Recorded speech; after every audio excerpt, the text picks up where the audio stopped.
All right, there we go. What's going on, dude? I feel like it's been a little while since we've done a podcast. It's actually been a while since I've done a podcast with any of the other Rebel family. I think it's been a little bit of a hiatus.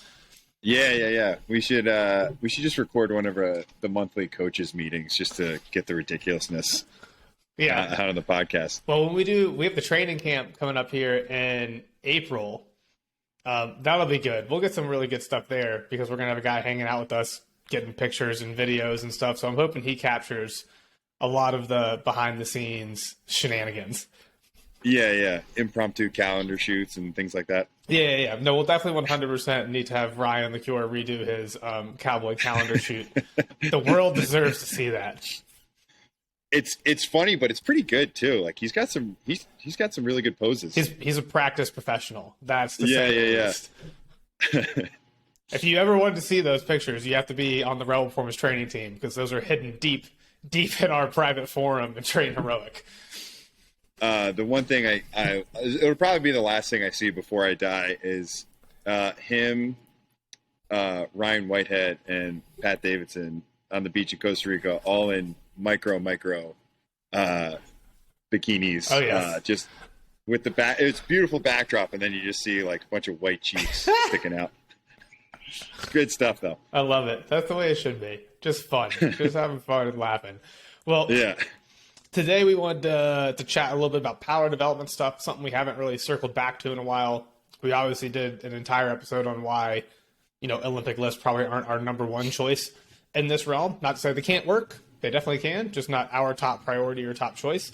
So I wanted to talk about some of our other favorite options. And in particular, I really wanted to try to circle this conversation around the trap bar jump, which is something that we utilize a lot. And it's something that the more I see it and the more I pay attention, the more it strikes me as the biggest bang for your buck power development exercise that you can do. And like we were talking about a little bit off air here, one of the things I saw recently in talking with a good buddy that trains, high level collegiate professional baseball players, they're always trying to see what sort of things in the weight room correlate to on mound velocity.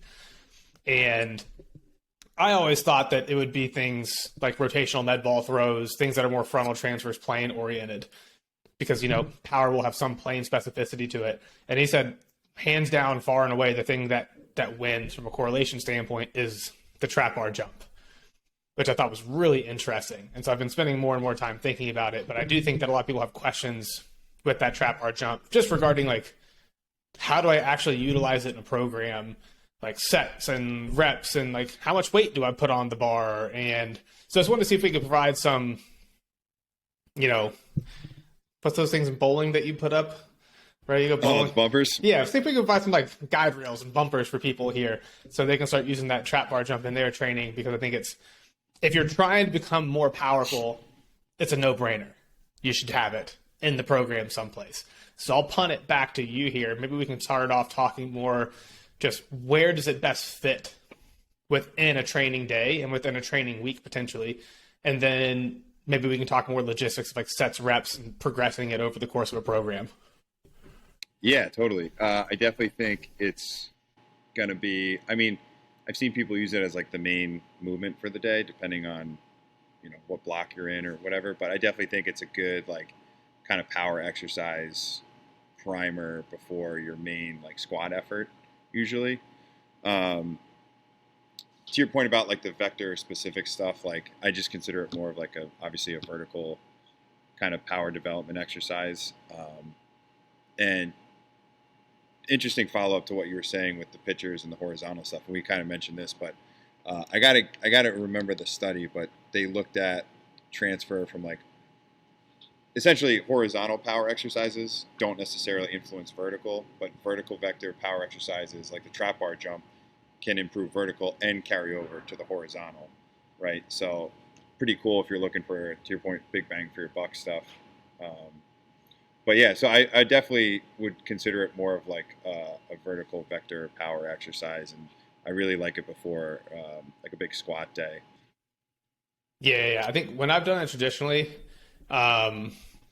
do you get a lot of pre-fatigue from that going into a squat? Because when I've done it, I usually I'll probably throw it before like a bench press. On like a, I like a like it bench there focus also. day.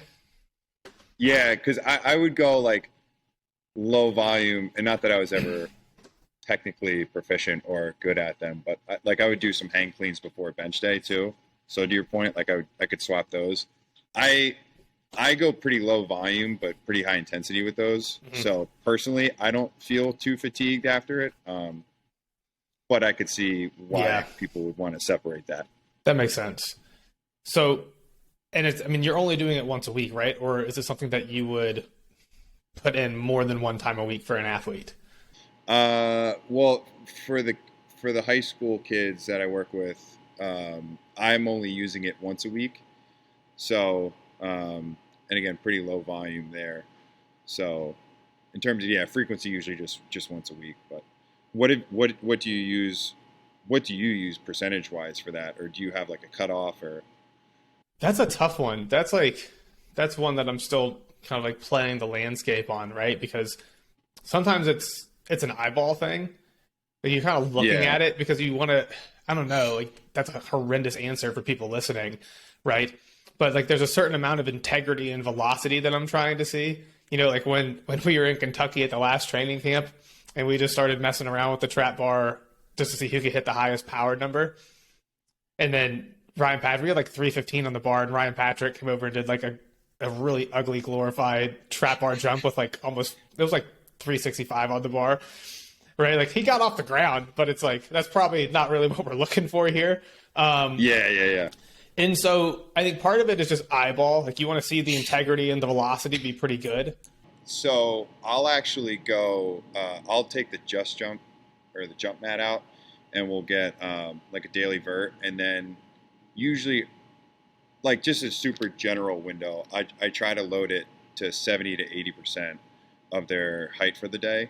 Um, so if they have a 30-inch vert on the day, if they're hitting sets within 21 to 24 inches, like I'm happy with that loading. To your point, and I think even though you were like, I actually think that the eye test is huge on that one. So I actually agree with you. And I think when you're in that 70 to 80% range, it looks good. It, it's powerful. They can move pretty quick. So I'll actually use the cutoff on the jump height, and then earlier earlier in the blocks, I might go like plus or minus 5%, so even down to like 65% of their best height to a little bit above. And then we'll start speeding that up where it's like we're only cutting back to like 80 to 85% of their best jump. So the velocity is picking up towards the end as we're trying to peak them. Um, and I usually use single repetitions, but maybe by the end of the training phase, we'll actually progress that to some continuous reps. Um, like I think for most people, using probably just the empty trap bar for single reps will be good. But I've had some bigger, stronger athletes hit like 135 for like maybe 3 to 5 continuous reps where they're not like, to your point, like dumping, looking like their shoulders are going to get ripped out of the socket. Um, so I think that's probably a good window for me, and I think it comes back to like the total systemic load. Because also I've seen some people who use like percentage of body weight, but then it's like the bigger, like imagine your lineman who's getting a bigger chunk, and they're already moving a ton more body weight than like a skill guy. So I think it's good to your point either go pretty low percentage, or even the cutoff on the jump. Yeah, 100%. How, where does, so you put them in that 70-ish percent range in relation to the vertical jump, which I really like. Where does that fall generally with relation to their, if you want to think about their like a one rep max? Mm-hmm. What percentage would that fall them at? Most of the kids will be an empty trap bar or like very light additional load. Some kids will actually cut them back to like 30 pounds, or like 35 pounds. And then after a couple of weeks, they'll get to the bar. And I think it also just it Yeah. depends on the athlete's age, like what is their actual strength number, right? Because if you have some freak, like let me just pop out the calculator real quick, right? This is where sometimes this is not the most exact of sciences, right? But let's say you have somebody that yams like 600 on a trap bar. Yeah, It's like, we're probably not going to go trap bar jumps with a $180.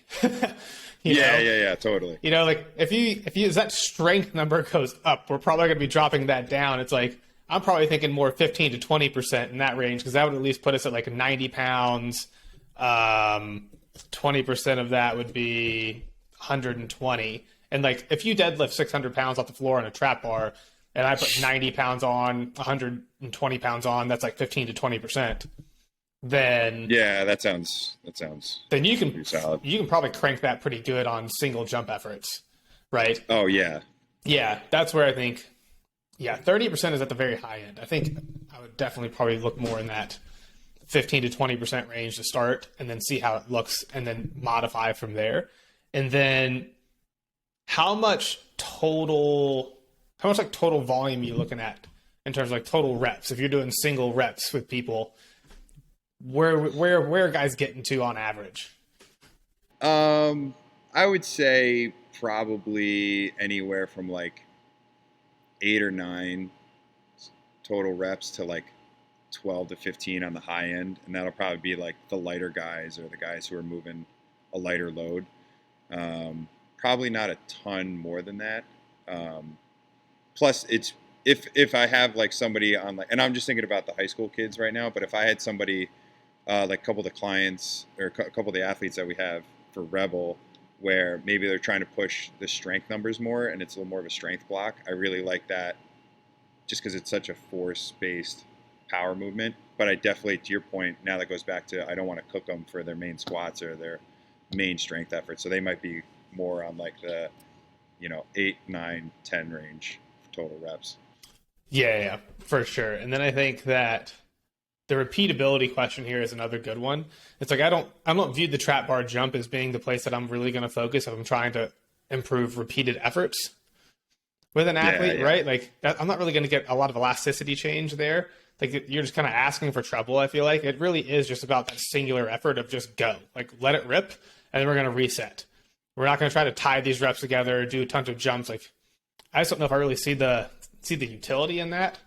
Like, get that someplace else with your plyos and jumps, right? Like, there are plenty of other methods that you can use to work more on that reactivity, pliability, repeatability that doesn't involve holding, 45, 90, 115, 135 pounds in your hands. Yeah, absolutely.